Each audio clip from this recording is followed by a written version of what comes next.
Hey guys, welcome to the video. তো আজকে ভিডিওতে হচ্ছে আমরা ফলো আপ নিয়ে ডিসকাস করব যে কেন ফলো আপ খুবই ইম্পর্টেন্ট অ্যান্ড ফলো আপ ছাড়া তোমরা একজন সাকসেসফুল অ্যাপয়েন্টমেন্ট সেটার হইতে পারবা না। ফলো আপ ইজ দ্য কি। কারণ হচ্ছে তুমি যদি ফলো আপ না করো দেখা যাবে যে তোমার অ্যাপয়েন্টমেন্টগুলো বুক হইতেছে না, তুমি ইন্টারেস্টেড লিডগুলো হারাইতেছো।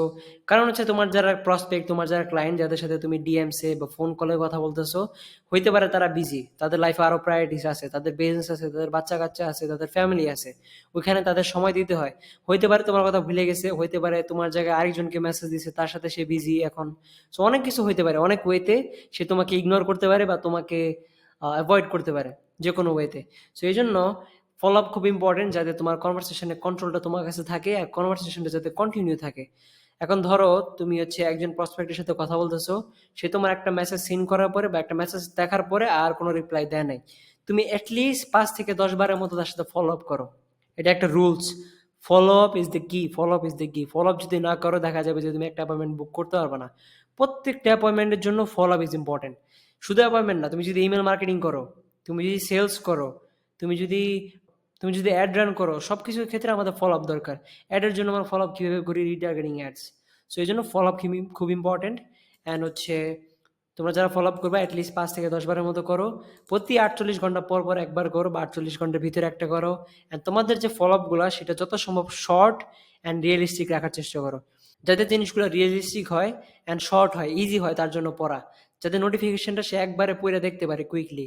দেন তুমি একটা কোয়েশ্চেন আস্ক করতে পারো ফলো আপ হিসেবে, যে তার বিজনেস রিলেটেড বা যে এমন একটা কোয়েশ্চেন যেটা তার জন্য ইম্পর্টেন্ট বা যেটা নিয়ে সে ডিসকাস করতে পারবে, এরকম একটা কোয়েশ্চেন, ইম্পর্টেন্ট কোয়েশ্চেন্স।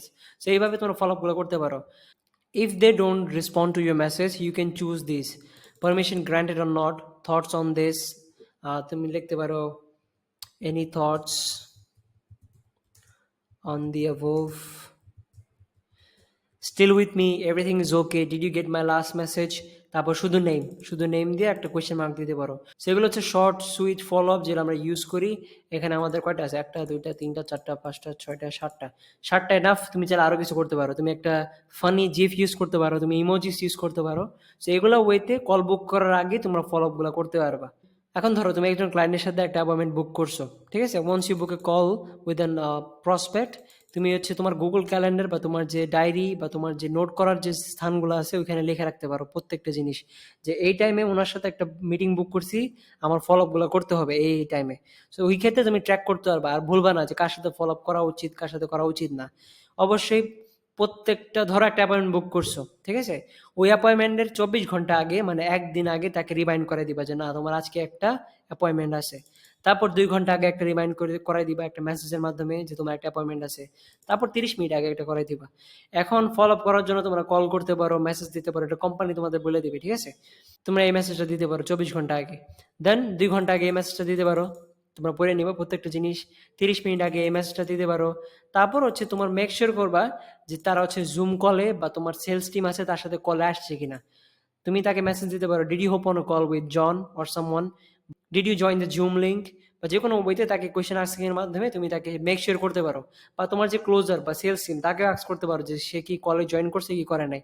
না করলে তুমি ফলো আপ করবা আরেকটা, বা কল দিতে পারো তাকে, অ্যান্ড দেন জাস্ট সে কলে আসবে, সেলস টিম হচ্ছে তাকে ক্লোজ করবে, ক্লোজ করার পর শেষ। যদি ক্লোজ হয় তুমি তোমার কমিশন পাওয়া যাবা, আর যদি না হয় সে ফলো আপ করবে। এটা হচ্ছে আমাদের ফলো আপ স্ট্র্যাটেজি। ভিডিওটা অনেক শর্ট, সুইট অ্যান্ড সিম্পল রাখার চেষ্টা করছি, কারণ হচ্ছে এই সেম স্ট্র্যাটেজি আমার অ্যাপয়েন্টমেন্ট সেলার যারা আছে আমার এজেন্সিতে তারাও ইউজ করে। সো এটা অনেক এফেক্টিভ একটা স্ট্র্যাটেজি।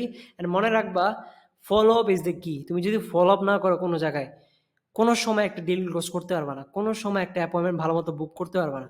সেই জন্য অ্যাপয়েন্টমেন্ট বুক করার জন্য ফলো আপ ইজ দ্য কি সবসময় মনে রাখবা, অ্যান্ড স্ট্রাকচারগুলো ফলো করবা, ফ্রেমওয়ার্কগুলো ফলো করবা।